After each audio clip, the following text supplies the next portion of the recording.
क्या है मेरा स्वरूप, क्या है मेरा लक्ष्य, मैं इस दुनिया में क्यों आया हूँ, कैसे मैं अपना जीवन जीऊँ। मुझ में भरा है ज्ञान भंडार, आदि मध्य और अंत का सार।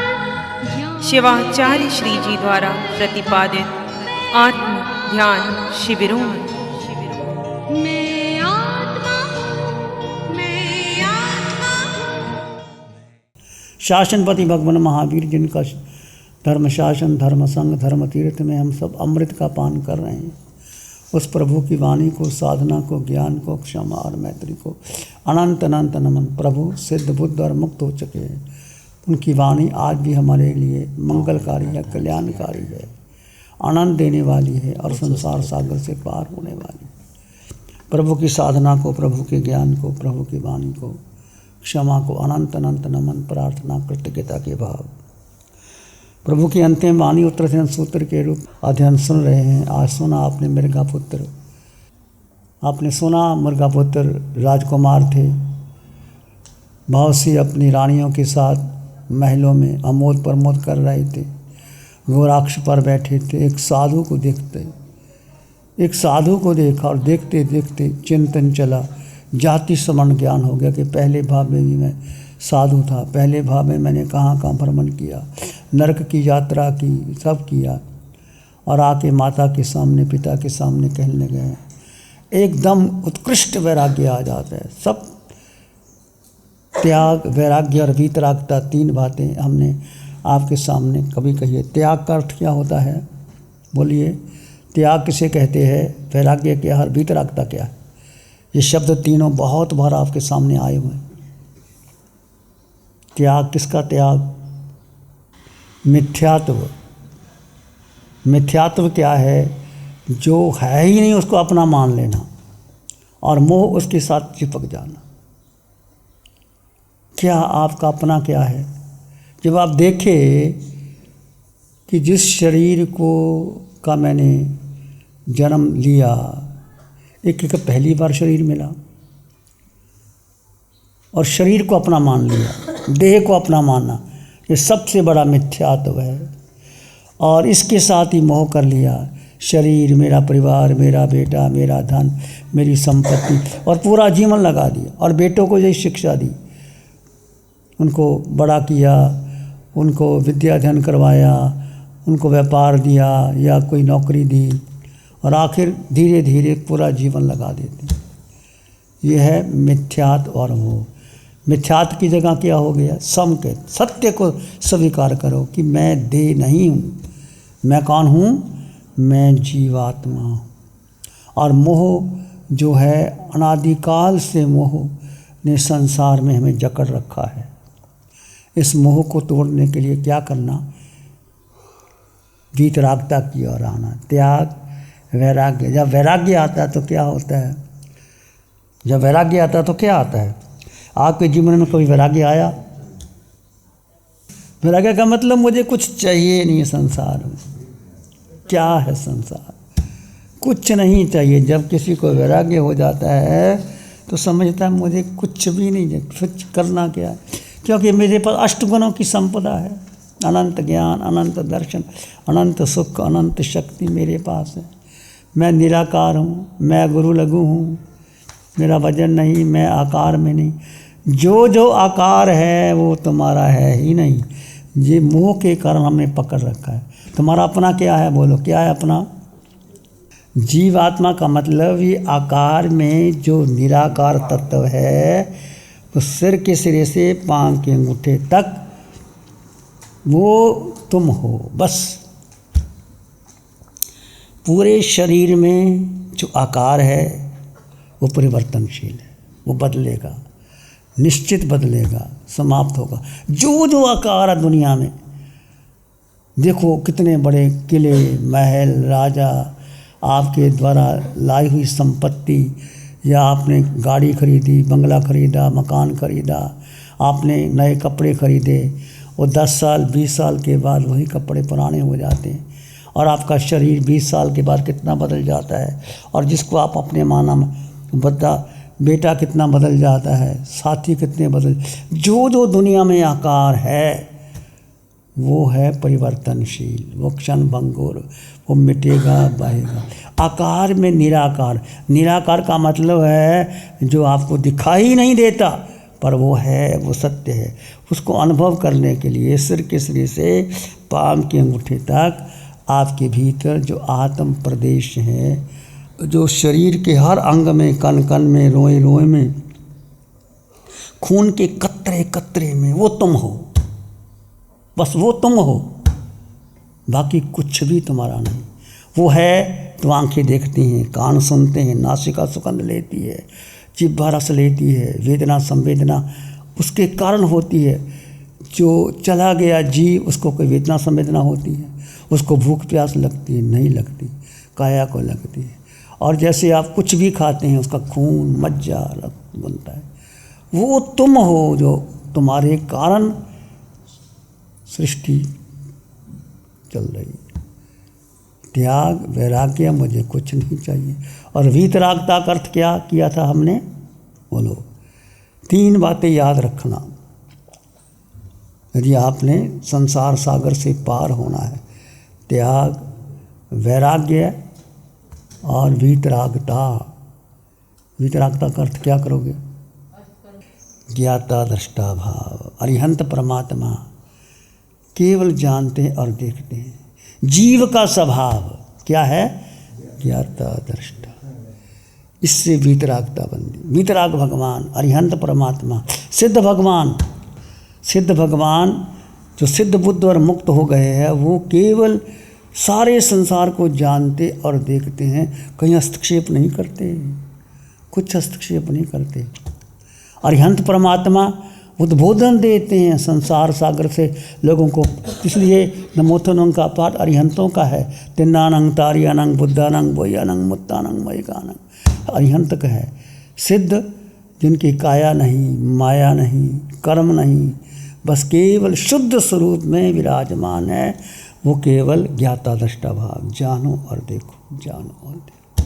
बहुत कठिन है, थोड़ी सी बात हो जाती है तो हम मन में क्रिया प्रतिक्रिया हो, ऐसा क्यों किया, वैसा क्यों किया, उसमें ऐसा कुछ नहीं तो लोगों को देख कर के आपके भीतर आ जाता है। कोई आपके भीतर कोई कानों में शब्द डाल देता, उसके भी क्रिया प्रतिक्रिया आ जाती। तो कोई क्रिया प्रतिक्रिया, प्रैक्टिस करो, अभ्यास करो जीवन में। एकदम नहीं होगा, मानना एकदम नहीं होगा। कम से कम किसी की बात सुनो, सुनना ही नहीं।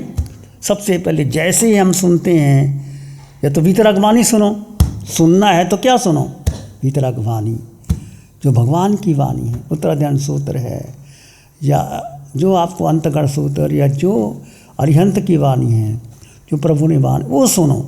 बाकी निरर्थक बातें तेरी मेरी वो ते, ये सब क्या है, ये सब कर्म बंधन का कारण है, सब कर्म बंधन का कारण है।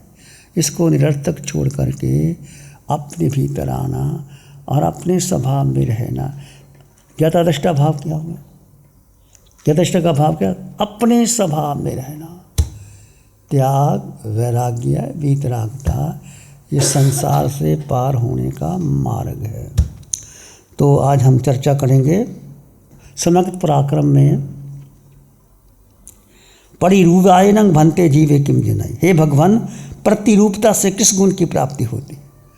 परिरूपता लाघव्यंग जनाई, प्रतिरूपता से लाभ लघुता की प्राप्ति होती है, हल्कापन लगता है। और साधुओं के उपकरणों की अल्पता के बारे में। प्रतिरूपता का अर्थ है स्थूलकल्पी साधु का वेश। जैसे हमारा जो वेश है, दिगंबर और श्वेतंबर 2 मुनि, एक है सचेल, एक है अचेल। 2 प्रकार के, जिन शासन की परंपरा में 2 प्रकार के साधु होते हैं, सचेल और अचेल। सचेल का अर्थ है सवस्त्र, जिसके वस्त्र हैं। अचेल का अर्थ है जिनके वस्त्र नहीं, अवस्त्र, जो जिनकल्पी मुनि होते हैं। और सवस्त्र स्थूलकल्पी मुनि, जिनकी मर्यादा है, वस्त्र है, जिनकल्पी। भगवान ऋषभदेव से लेकर भगवान महावीर तक प्रत्येक तीर्थंकर के शासन में दोनों प्रकार के मुनि होते हैं। साधना की क्लिष्टता की दृष्टि से जिनकल्पी मुनि की चर्या कठोर होती है। स्थरकल्पी मुनियों की चर्या अपेक्षाकृत कम कठोर होती है। निश्चय न, देखो एक व्यवहार न, एक निश्चय न, दो साथ साथ चलते हैं। व्यवहार का मतलब है कि संसार में रहते हुए इस देह को ढकने के लिए कुछ चाहिए। कुछ मुनि कुछ नहीं लेते, सब जैसे भगवान महावीर, सभी तीर्थंकर भगवान जैसे राजकुमार थे, घर भर छोड़ा और सब छोड़ दिया, वस्त्र भी नहीं रखा, इंद्र ने वस्त्र दिया वो भी छोड़ दिया। ऐसे तीर्थंकर भगवान के अंदर में एक सचेल एक अचेल। सचेल का मतलब वस्त्र के साथ, अचेल का मतलब बिना वस्त्र, दो तरह के मुनि होते हैं। और निश्चय न से ज्ञान दर्शन चरित्र, सम्यक दर्शन ज्ञान चरित्राणि मोक्ष मार्गा। The right perception, the right knowledge, right conduct, these three are jewels in Jainism that lead to the liberation of mankind. साधु का वेश विन्यास, उसके द्वारा आप साधु को देख करके, जैसे दूर से साधु को देखते आप तो क्या करते, आपके हाथ जुड़ जाते, आप नमन कर देते। आप सबको नमन नहीं करते। साधु का वेश के द्वारा, जैसे आज हमारे पास ये वेश है, मान लीजिए हम वेश को नकार दें, जब वेश को ना रखें तो फिर क्या होगा? फिर क्या होगा? हो सकता है आप अपमान कर दें, हो सकता है आप घर में ना बुलाएं, हो सकता है आप भिक्षा भी ना दें, हो सकता है कुछ भी कर सकते। साधु का वेश एक संयम की रक्षा के लिए भी बहुत ज़रूरी हो। संयम की रक्षा साधु का वेश होता है। तो 24 तीर्थंकर भगवंतों में दोनों प्रकार के मुनि थे, सचेल भी थे, आचेल भी थे। और जो मुनि अचेल थे वो वस्त्र रखते नहीं। जिनकल्पी मुनि, एक जिनकल्पी मुनि ने दीक्षा ले ली तो पीछे देखते नहीं थे, जो हो गया जैसा हो गया। आपने देखा सुभद्रा, जिनकल्पी मुनि सुभद्रा के घर पधारे तो जिनकल्पी मुनि थे, तो उनकी आंखों में तिनका लगा था और आंखों से नीर बह रहा था। जिनकल्पी मुनि कभी भी उपचार नहीं करते, दवा नहीं लेते, जो होगा देखा जाएगा। जैसे मृगापुत्र के बारे में कहा, उसकी माँ ने कहा मृगावती ने कि बेटे कौन तुम्हारा इलाज करेगा, कौन तुम्हारी रक्षा करेगा?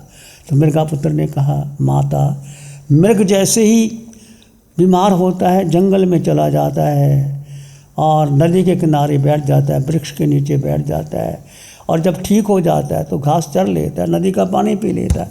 ऐसे बीमार आ गया तो को हो गया। उस समय साधु इलाज भी नहीं करवाते थे। उच्च कोटि के साधु तो जिन कल्पी मुनि होते हैं वो इलाज भी नहीं करवाते। और वैसे तो इलाज करवाना नहीं चाहिए, परंतु पंचम काल है, आज के ज़माने में ऐसी बीमारियां भी है और हमारी संख्यान शक्ति भी इतनी नहीं है। पहले इतनी बीमारियां भी नहीं होती थी, आज देखो कितना कितना हॉस्पिटल बढ़ गए, बीमारियां बढ़ गई। ऐसी बीमारियां निकल के आती हैं कि कुछ एक संज्ञान शक्ति भी नहीं रही। जो भी बीमारी आई मूलतः आपका और मेरा कर्म है, वो कर्म प्रकट आया है। कर्म कहाँ से निकलता है? शरीर पर आता है। 3.5 हाथ की काया में जो भी कर्म आएगा आपके शरीर पर आएगा, और शरीर पर जो कर्म आता है यदि आप समता से सहन कर लेते हैं। आप देखते हैं बहुत से मुनियों को, साध्वियों को कैंसर तक रोग हो जाता है और शांति से उसको सहन कर लेते, शांति से सहन कर लेते। कितने कर्मों की निद्रा होती है। वो कैसे कर लेते हैं? वो भेद विज्ञान के द्वारा। भेद विज्ञान, जड़ और जीव का भेद, ये बहुत बड़ा विज्ञान, science of detachment, non doing, जो भगवान सिमंदर स्वामी प्रभु ने इस पंचम काल में दिया है। कुछ भी करो, भेद विज्ञान करो, उठो बैठो चलो सो खाओ पियो, दो अलग अलग कर दो। आप चल रहे हैं, शरीर चल रहा है, मैं मात्र दृष्टा। देखो आपकी साधना भी होगी, आपका भेद ज्ञान पुष्ट हो गया, और किसी ने आपकी निंदा कर दी, ये तो बेकार, किसी काम का नहीं। तो आप झगड़ा करोगे, क्रोध करोगे, करो। शरीर को कहा है, मैं शरीर हूँ ही नहीं, शरीर तो नाशवान है। कोई प्रशंसा करता है, कोई निंदा करता है, कोई बात नहीं, उसने मेरे लिए ऐसा सुना था, ऐसा सुना था। आप तुम्हारे कितने कर्म कर रहोगे भेद ज्ञान के द्वारा। कोई कष्ट आ गया, रोग आ गया, भेद ज्ञान करो। तपस्या कर रहे यार, बहुत कष्ट होता है, बहुत कष्ट होते हैं। कष्ट किसके? अपने ही कर्म जो जन्मों जन्मों से बांधे हैं वो निकल करके आते हैं। और साधक उस समय क्षमता से, शांति से, स्वीकार कर ले तो सारे कष्ट दूर हो जाते। तो तप, जो 12 प्रकार का तप, अनशन में मास कमन करना आसान नहीं, बहुत कठिन। हम सब सहज में कहते हैं, मैं नहीं कर सकता, भी मैं क्यों कहूँ मास कमन करो, जब मैं खुद ही नहीं कर सकता तो कैसे कर सकता मास कमन करो। मैं कहूँ करूँ तो तभी मैं कह सकता हूँ। हाँ, कोई करे हम उसकी अनुमोदना जरूर करते हैं। निश्चित बहुत कठिन है। एक हो व्रत के ऊपर बेला, बेले के ऊपर तेला, तेले के ऊपर चौला, पंचौला। जितना जितना तप बढ़ता है उतने उतने अनंत अनंत अनंत कर्मों की नजरा होती। नमो अरिहंतानंग, नमो सिद्धानंग, नमो आयर्यानंग, नमो वज्रायणंग, नमो लोय सब सावनंग, धम्म मंगल मुखिठम अहिंसा संयमो तब, देवावित्तं नमं संति जस धम्म श्यामन। श्री चत्तारी मंगलम, अरहंता मंगलम, सिद्धा मंगलम, साहु मंगलम, केवली पाणत्तो धम्मो मंगलम। चत्तारी लोगोत्तम, अरहंता लोगोत्तम, सिद्धा लोगोत्तम, साहु लोगोत्तम, केवली पाणत्तो धम्मो लोगोत्तम। चत्तारी शरणं पवज्याम, अरहंते शरणं पवज्याम, सिद्धे शरणं पवज्याम, साहु शरणं पवज्याम, केवली पाणत्तं धम्मं शरणं पवज्याम। चार शरण दुख हरण जगत में, और न शरणा कोई होगा। जो भव्य प्राणी करे आराधन, उसका अजर अमर पद होगा। उसका सदा ही मंगल हो। लग्जरी, कंफर्ट, शानदार view, park Inn by Radisson hotel. अपनेपन का एहसास, यहाँ बिताया हर पल आपके लिए होगा खास। यहाँ के अमेजिंग रूम्स, बैंक्वेट हॉल, तमाम प्रकार के प्योर वेज जैन फूड। जिंदा दिल लोगों के खूबसूरत शहर सूरत में रेडिसन ग्रुप की स्टार रेटेड लग्जूरियस होटलों में सबसे अग्रणी है Park Inn by Radisson hotel. एक बार अवश्य विजिट करें। सूरत अडाजन में Park Inn by Radisson hotel. Project by Sumeru group, Shri Babulal Mandot, Surat. गुरु हमको ऐसी कृपा दृष्टि दे।